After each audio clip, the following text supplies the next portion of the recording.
10 seconds.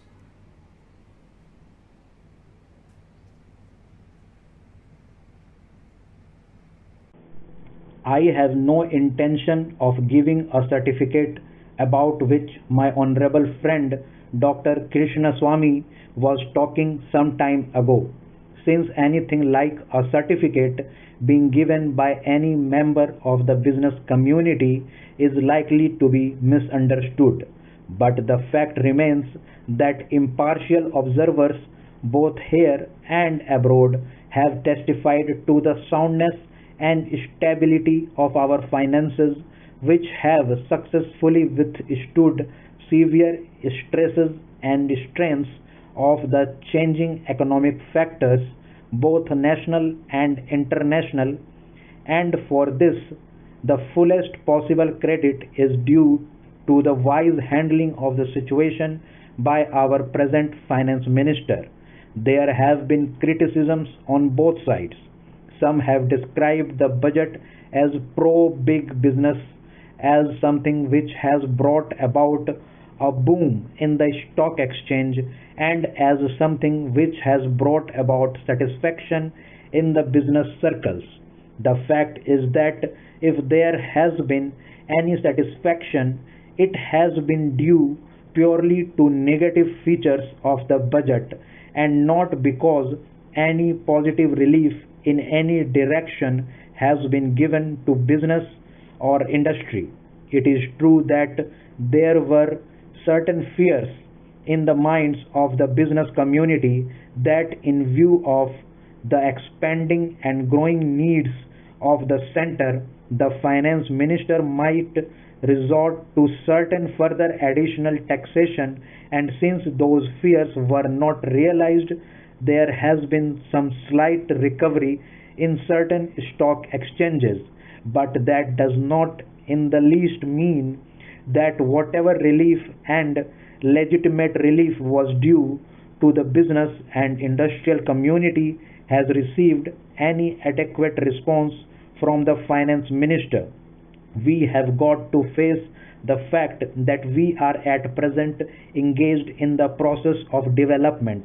People who talk about UK and USA conveniently forget that these are the most highly industrialized countries in the world, and our taxation system, so long as we are engaged in expanding and building our economy, must be adjusted and linked with the requirements of the expanding economy, and should not be compared with the high taxation levels that may be prevalent in UK and USA.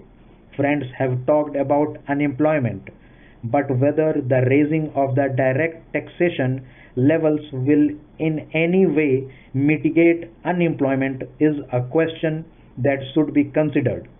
If the finance minister gives substantial relief in direct taxation, I think that might lead to an acceleration in the pace of development. So it has to be considered whether it is relief in taxation which will lead to a reduction of unemployment, or whether it is raising of taxation to the utmost levels which will dry up the resources and channels of capital formation, and thereby not only retard all further development but might also throw the functioning of present industries out of gear. So, my submission is that when the Taxation Inquiry Committee has been appointed, it is only logical to expect that no substantial changes in the taxation structure will be made until the findings of that expert committee are known, until we know the incidence of taxation in the various sectors of our economy. Now, coming to the question of deficit financing, I am afraid that my esteemed friend's attitude was somewhat different from the line of opinion in the business and industrial community. Now, not that we advocate deficit financing for bringing any artificial rise in prices, but the fact is that those who have criticized deficit financing have not suggested any other alternative or made any other constructive suggestion which will bring about necessary development plans. After all, the fact has got to be faced that whatever program we have set out in the national plan should go on unimpeded by any financial considerations. An assurance has been given by the finance minister that so far as financial resources are concerned, he will ensure that the 5-year plan will not in any way be retarded. In this connection, I can only say that deficit financing is one thing so far as the revenue budget is concerned.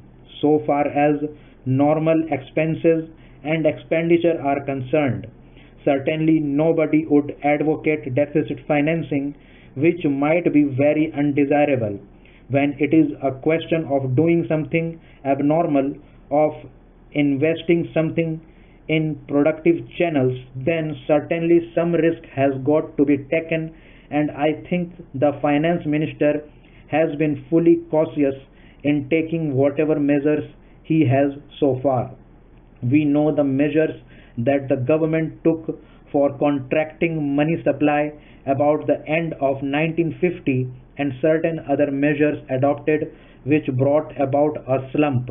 Also, from time to time, the finance minister did not hesitate to mop up the surplus, which, as the records would show, have been about rupees 300 crores during the past 4 or 5 years.